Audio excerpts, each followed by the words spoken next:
Hi, my name is Lucinda Dakota, and something I'm passionate about in history and time is the Oklahoma City bombing. Something that makes me passionate about is that my mom was there in time in history, and she taught me everything. And because a lot of Americans don't remember, I'm super passionate about bringing awareness to it.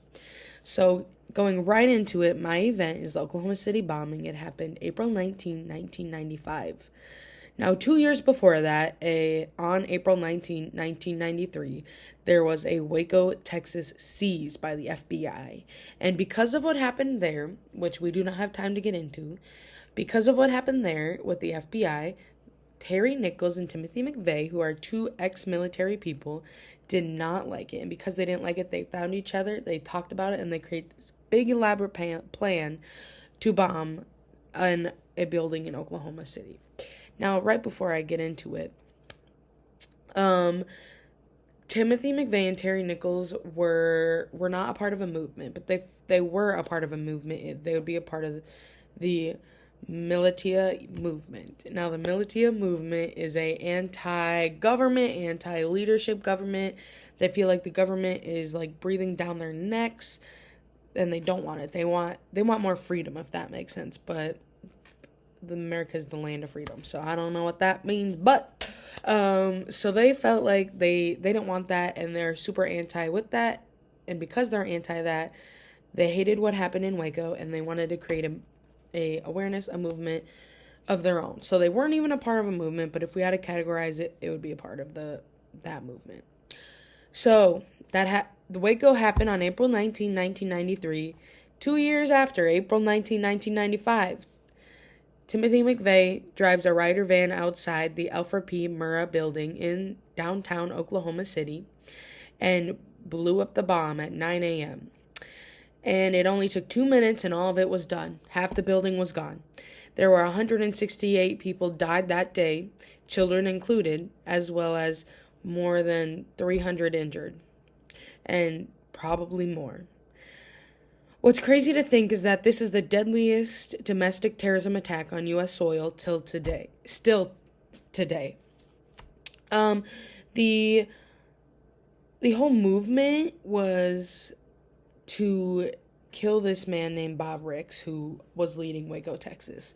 And they didn't even get the guy. So, and what blows my mind is that buildings back then was a daycare. It was a office, a 9 to 5 for random workers who have that job.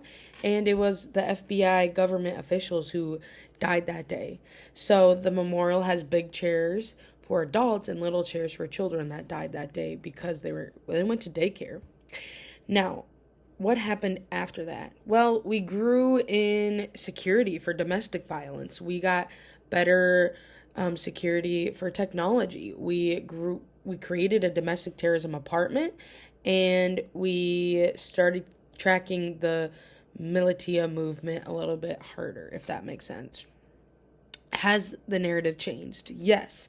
So, and I think for the better. So, first off, um, the government thought it was the Middle East that bombed us, and then they found out by Timothy McVeigh being pulled over because he doesn't have a license plate on, and later put into jail just for an overnight little thing. They're gonna let him go, and then that morning they found out this maybe could be the guy, and then it's the guy, and then they bring him in and go through court and do the whole thing. But in that big thing, the narrative shift from Middle East to American, and because of that, the narrative of Middle East, oh, we don't like people, they don't like us, of like the foreigners, has already changed to Americans. How could we do this? We're supposed to love our own. We're Americans. It's the land of freedom. All the things. How could this happen? Baffled. Um, Narrative shift number one. Narrative shift number two is like in the moment, we're like, remember, Timothy McVeigh's terrible. This is a militia movement. This is not American red, white, and blue. Versus to now, like, remember what happened and let's focus on why did this happen? What did we do to hurt Timothy McVeigh to feel like this had to happen in a sense? You know what I'm saying?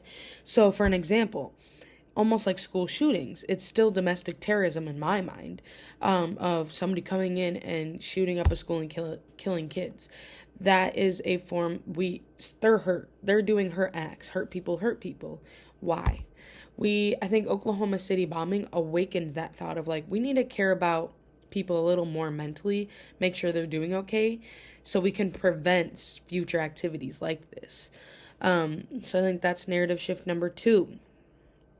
Narrative shift number three, Timothy McVeigh, I believe, is one of the last death row people ever in American history. He got the death penalty and died in 2001. So it's pretty recent and close to my like birth. I'm like, how could this? I feel like death row, that's way 18th century, but no, this is very recently. And one of the last few Americans to have death row, as it's basically banned in most states. Some of them still have it a little bit, but I think now in today's narrative, we would think just let them live and let them rot in a cell. The death penalty stinks. Nobody likes it. It's unethical. Or some are like, give him the death penalty. He doesn't deserve to live. That whole narrative shift. And I got all this information from the FBI. It's Oklahoma City bombing FBI on Google. So, that's a narrative shift. But now, like I said, the militia movement, it was bad, it was anti-government, all this. But I think in today's world with protests and things like that happening that are anti-government, I think that narrative shift has changed where now, because it was a different time where anti-government, no, we love the government, we're with the government. But now it's like a lot of people don't like the government. A lot of people go against the government. We know we can stand up and against the government now. That narrative shift has changed in that sense. But yeah, that's all I got. I love talking more about the Oklahoma City bombing and how the narrative shift has happened. Thank you.